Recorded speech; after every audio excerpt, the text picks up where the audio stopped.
tentang IKN ya, IKN yang kalian bilang mangkrak lah segala macam itu.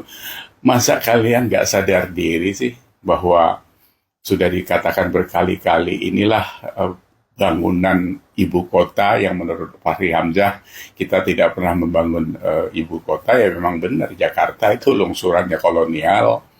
Mana-mana lagi kan sama, bangunan saja kita nggak punya gitu. Nah ini dibangun begitu megah yang konon nanti akan menjadi ikon.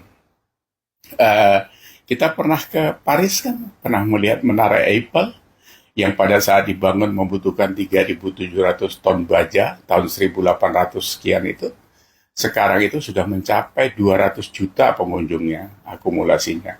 Apakah kita tidak kepingin kalau IKN itu nanti menjadi destinasi turis lokal dan sebagainya? Kemarin saya lihat Pak Jokowi sudah menyiapkan satu kapal Roro yang ada rute-nya ke IKN. Itu kan luar biasa. Masa kayak itu tidak disyukuri ya. Soal kalah, tidak suka, tidak sepaham dengan siapapun, termasuk Pak Jokowi, ya jangan pakai gitu dibuat ke negara, karena Pak Jokowi ya sebentar lagi selesai. Jadi sakit hatinya jangan dituangkan ke negara, jangan di-spill ke negara seperti itu. Kemarin apa lagi? Soal Pak Jokowi minta maaf saja pun kalian ejek-ejek gitu.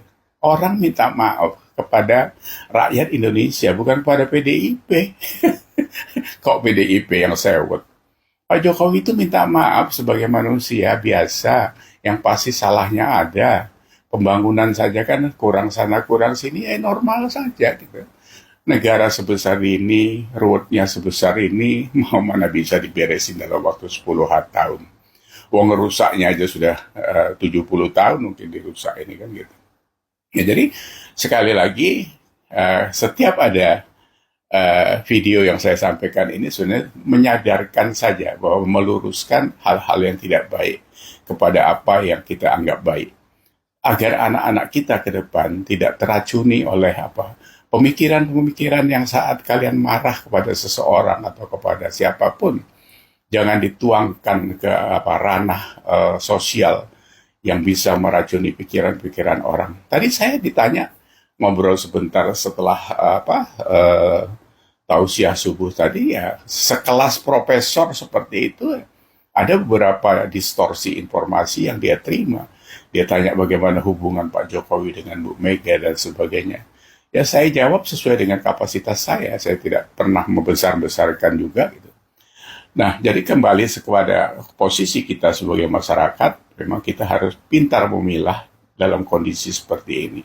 Ini akan terus terjadi karena kalau PDIP tidak sadar diri, semua Adian Apitupulu, siapa lagi, Deddy Sitorus, itu terus menyerang, kan, menyalahkan Jokowi terus-menerus.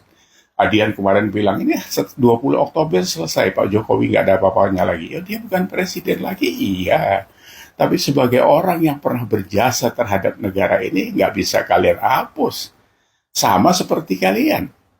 Megawati pernah jadi presiden kelima, tapi hilangnya 2 pulau, lepasnya Indosat, Blok Tangguh, dan sebagainya itu tidak akan pernah hilang dari catatan-catatan. Ya kan? Apakah itu buruk, baik? Ya relatif, dari sudut mana kalian melihatnya. Itu saja, jadi kita harus wise lah. Gitu. Kalian itu kan orang-orang yang luar biasa dalam berpolitik, ngurusin negara, dan sebagainya. Kalau kami ini kan orang-orang sebagai penonton kelas bawah, tapi kami ya punya hak untuk bicara soal kebenaran. Jadi soal kebenaran tidak bisa kalian serakahi sendiri, karena kebenaran itu adalah murni yang turun dari langit. Tidak bisa kalian rubah-rubah kebenaran itu. Jadi tidak ada kebenaran baru menurut Dahlan Iskan. Itu sebenarnya pembenaran yang kalian lakukan. Tidak boleh melakukan pembenaran kalau itu dasarnya buruk.